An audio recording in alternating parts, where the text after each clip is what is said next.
Welcome to G69 media. నేను మీ GK రాజు. మన professor Nageswararao గారు 2 రోజుల క్రితం ఒక ఇంటర్వ్యూలో మాట్లాడుతూ ఒక పవన్ కళ్యాణ్ గారి మీద ఒక వ్యాఖ్యలు చేశారండి.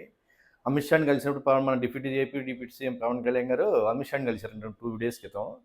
ఈయన ఏమన్నారంటే జగన్మోహన్ రెడ్డిని అరెస్ట్ చేయాలని బతిమాలుకున్నట్టు, మన పవన్ కళ్యాణ్ గారు వెళ్ళి అమిత్ షా గారిని బతిమాలినట్టు, ఆయన కాదన్నట్టు, అవతల బొమ్మన్నట్టుగా మాట్లాడాడు. ఈయన ప్రొఫెసర్ నాగేశ్వర గారు అండి. ఈయన ఆంధ్ర నాయకుల గురించి బాగా మాట్లాడతాయి ఉండేది తెలంగాణలో. ఏ ప్రొఫెసర్ చేశాడు, ఎక్కడ చేశాడు ఎవరికీ తెలియదు కానండి. ఈయన అనకూడని మాటలు చాలా అనొచ్చండి, కానీ ఈయన ప్రొఫెసర్ అయిపోయాడు. ఈయన వృత్తి గురించి గౌరవం ఇచ్చి మాట్లాడాల్సి వస్తుంది అందుకని. లేకపోతే ఈయన వైసీపీ ఒక ఏజెంట్ అండి. వైసీపీ ప్రభుత్వంలో ఎన్ని ఎలిగేషన్ చేశాడు అవతల మీద, వైసీపీకి అనుకూలంగా ఎన్ని వీడియోలు చేశాడు అప్పుడు ఏం గుర్తురాలేదు. కానీ హైదరాబాద్లో కూర్చొని ఆంధ్ర నాయకుల మీద, ఆంధ్ర డిప్యూటీ సీఎం మీద, వాళ్ళ మీద వీళ్ళ మీద విశ్లేషణ చేస్తారండి ఆయన. ఓన్లీ యూట్యూబ్ ఛానల్ దాని ఇంటర్వ్యూ ఇచ్చాడండి. ఎవరి గురించి ఏమైనా విశ్లేషించుకోమండి, కానీ ఎవరో తర్వాత దాని గురించి క్షమాపణ కూడా చెప్పాడండి. వ్యాఖ్యలు వెనక్కి కూడా తీసుకున్నాడు. ఏమన్నాడంటే ఎవరో తెలియని వ్యక్తులు అనుకోకుండా రాంగ్ ఇన్ఫర్మేషన్ ఇచ్చారండి. వీడికి ఇన్ఫర్మేషన్ ఇచ్చేది ఎవడెత్తున్నాడో కూడా తెలియదు. అది రాంగ్ రైట్ కూడా చూసుకోకుండా మాట్లాడాడంటే అసలు ఏ ప్రొఫెసర్ కూడా నాకు అర్థం అవ్వట్లేదు. ఇప్పుడు ప్రొఫెసర్ అమ్మన్నాడు విశ్లేషించేవాడు ఎలా ఉండాలంటే అది వచ్చిన న్యూస్ అసలు అప్డేట్ ఏంటి, అది కరెక్టా కాదా, అవునా కాదా అని తెలుసుకుని మాట్లాడారండి. డిప్యూటీ సీఎం పవన్ కళ్యాణ్ గారి మీద ఎలిగేషన్ చేశారు. బాగా బాగా బాగా మామూలుగా ఎక్కలేదని తొక్కేశారు అనుకోండి. మొత్తం అన్నింటిలో మన వాళ్ళు జన సైకిల్ బాగా వాయించారండి. లెఫ్ట్ రైట్ ట్రోల్స్ మామూలుగా చేయలేదు దీని మీద. అసలు మొత్తం షేక్ ఆడేసింది ఈ వ్యాఖ్యలకి మొత్తం అండి. మొత్తం సోషల్ మీడియా ప్లాట్ఫామ్ అంతా షేక్ ఆడిచ్చేసారు మనోడి మీద. అయినా సరే బుద్ధి రాకుండా ఏదేదో కహానీలు చెప్తూ ఉంటాడండి నేను. ఈ వైసీపీ ఏజెంట్ అనమాట. నేను వైసీపీ విశ్లేషకుడు అనకూడదు, వైసీపీ ఏజెంట్ అండి. నేను వైసీపీ తరఫున మాట్లాడతాడు. వైసీపీ కండవా ఎట్టుకుని మాట్లాడితే బాగుండు. ఈయన ఒకడు, తర్వాత నెక్స్ట్ ఏంటంటే కేఎస్ ప్రసాద్ ఒకటి ఎక్కువ ఇంటర్వ్యూలు చూస్తూ ఉంటాను నేను. కేఎస్ ప్రసాద్ ఒకడు అండి. బాగా అసలు ఆ విశ్లేషకుడు అని పెట్టి కింద ఎట్లా చేస్తారని విశ్లేషకుడు, కానీ విశ్లేషకుడు కాదు వీళ్ళు.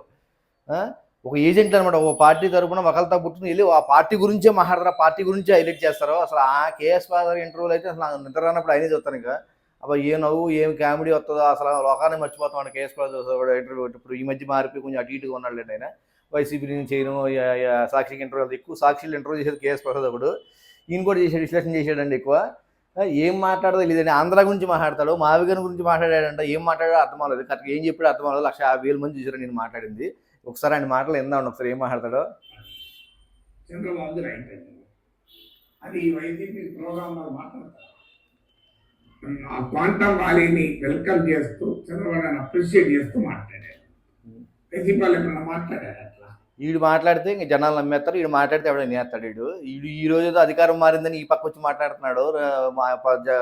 మన కొట్టల పార్టీ అధికారం ఉన్న 5 ఏళ్ళు ఏ పక్కన మాట్లాడి ఏం మాట్లాడి వీడియోలు అన్ని యూట్యూబ్లో ఉంటాయండి.